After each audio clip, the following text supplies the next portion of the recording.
Assalamualaikum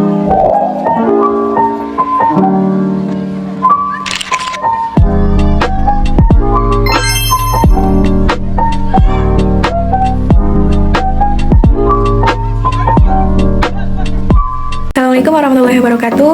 Kami dari kelompok 2 ingin menyelesaikan tugas membuat video pada mata kuliah Desain Pengembangan Bahan Ajar dari dosen pengampu Bapak Dr. Agustian Ali Rahman, MPDI. Langsung saja, pentingnya bahan ajar. Bahan ajar memiliki peran yang sangat penting dalam proses pembelajaran. Berikut adalah beberapa alasan mengapa bahan ajar sangat penting. Yang pertama, mendukung pencapaian tujuan pembelajaran. Yang kedua, membantu pemahaman materi. Yang ketiga, menjadi paduan belajar. Yang keempat, menyesuaikan dengan gaya belajar. Yang kelima, meningkatkan kemandirian belajar. Yang keenam, meningkatkan motivasi dan minat belajar. Yang ketujuh, memfasilitasi evaluasi pembelajaran. Yang kedelapan, menyediakan sumber belajar yang konsisten. Yang kesembilan, meningkatkan efisiensi pengajaran. Dan yang kesepuluh, mendukung pembelajaran berkelanjutan. Selanjutnya, sumber belajar mengajar. Seorang pemerhati pendidik Eric Ashby menjelaskan tahap-tahap perkembangan sumber belajar, yaitu ada 4 tahap. Yang pertama, sumber belajar praguru. Yang kedua, lahirnya guru sebagai sumber belajar utama.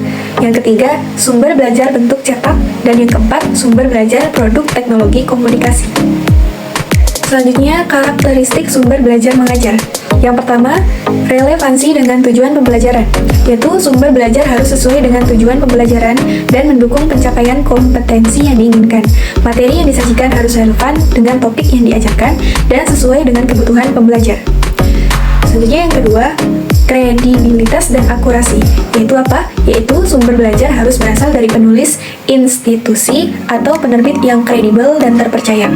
Informasi yang disajikan harus akurat, valid, dan didasarkan pada data atau penelitian yang benar. Yang ketiga, keterbacaan dan kejelasan.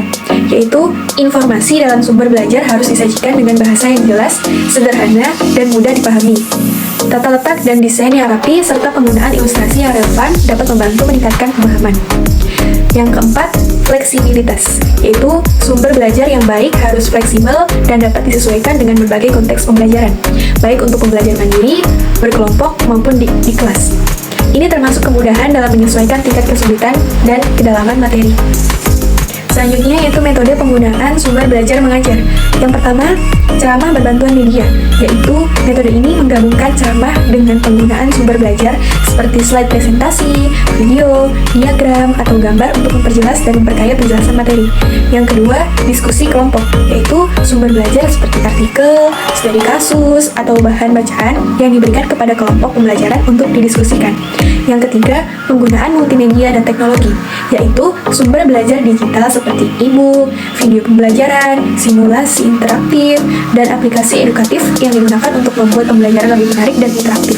Yang keempat, praktikum atau demonstrasi, yaitu sumber belajar seperti manual praktikum, alat peraga, atau instrumen laboratorium yang digunakan untuk mendemonstrasikan konsep atau melakukan percobaan langsung. Selanjutnya, internet dalam proses belajar mengajar. Yang pertama, akses ke sumber belajar yang luas, yaitu internet menyediakan akses ke berbagai sumber belajar, termasuk artikel, e-book, video tutorial, jurnal ilmiah, dan platform pembelajaran online. Yang kedua, pembelajaran daring atau online learning, yaitu internet memungkinkan pembelajaran yang dilakukan secara daring melalui platform seperti Learning Management Systems atau LMS, misalnya Moodle, Google Classroom, dan situs kursus online seperti Coursera, edX. Yang ketiga, sumber evaluasi dan umpan balik, yaitu alat evaluasi online seperti kuis interaktif, tes otomatis, dan tugas daring yang memungkinkan pembelajar untuk mendapatkan umpan balik yang instan tentang kemajuan mereka. Yang keempat, keterampilan digital, yaitu penggunaan internet dalam pembelajaran juga membantu pembelajar mengembangkan keterampilan digital yang esensial di era modern yang termasuk kemampuan mencari informasi, mengelola data, dan berkomunikasi secara online. Jadi, bahan ajar itu penting banget ya teman-teman. Mari kita sama-sama terus belajar dan mengembangkan diri untuk menciptakan pembelajaran yang lebih seru dan bermanfaat.